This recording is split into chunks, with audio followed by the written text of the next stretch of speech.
Hey guys, welcome to my channel. This is the first ever episode of Crash Course Philosophy with Libby. Get excited. I have a very special topic for you guys today. We're going to be talking about the female orgasm. That's right, so get excited. It's going to be a very informational topic for all of you who didn't know that females could orgasm, so here we go. Information for this crash course is going to be brought to you by Elisabeth Lloyd and this article that she wrote called Pre-Theoretical Assumptions in Evolutionary Explanations of Female Sexuality. To start off, there are a few theories as to why the female orgasm may occur. The first is called the pair bonding theory.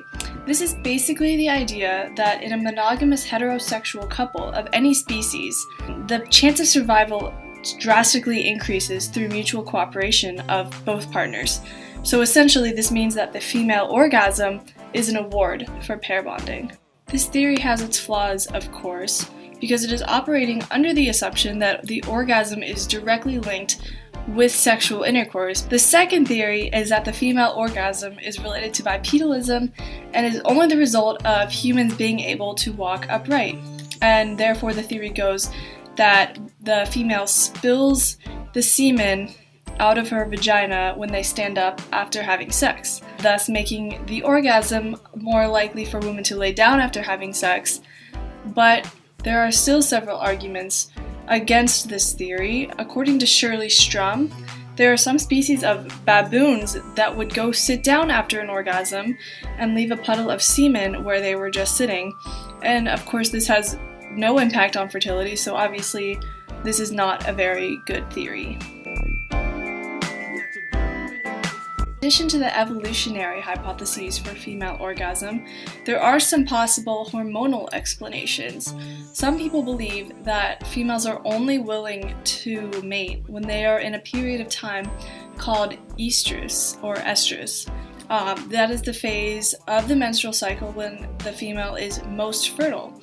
Now, there are a lot of reasons why this probably is not the cause. The first argument against this theory is that bonobos have a lot of sex.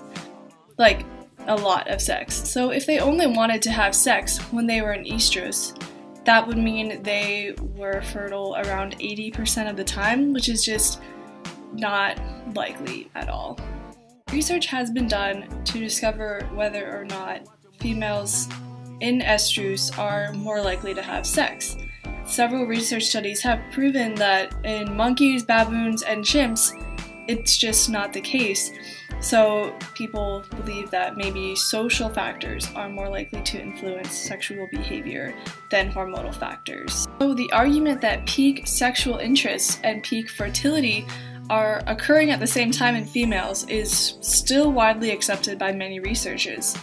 But a lot of contradicting evidence still exists, which proves that this might be most likely wrong.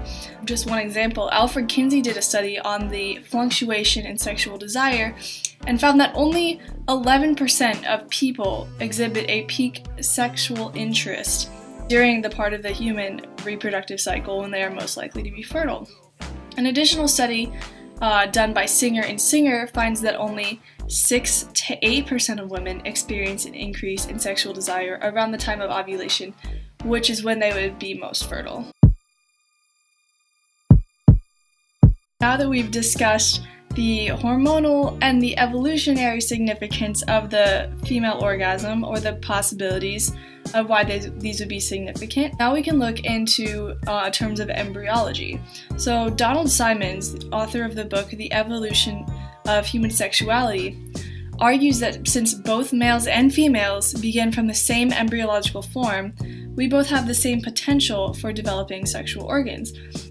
But the problem with this is that this means that the orgasm is strongly selected for males, and it would also mean that the same stimulation would be required for both clitoris and penis in order to achieve the same response.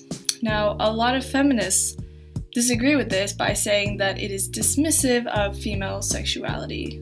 Lloyd concludes her paper by saying that you don't need an adaptive explanation to explain the significance of a trait. We have always defined women in terms of their reproductive success, but it is fine to remove the orgasm from an evolutionary or bioanthropological perspective and just enjoy the female orgasm for what it is. That's it, guys. Thanks for tuning in. I hope you all learned something informative about the female orgasm. Shout out to Luma for the best science class I've ever taken. It's been real, it's been fun. Peace out.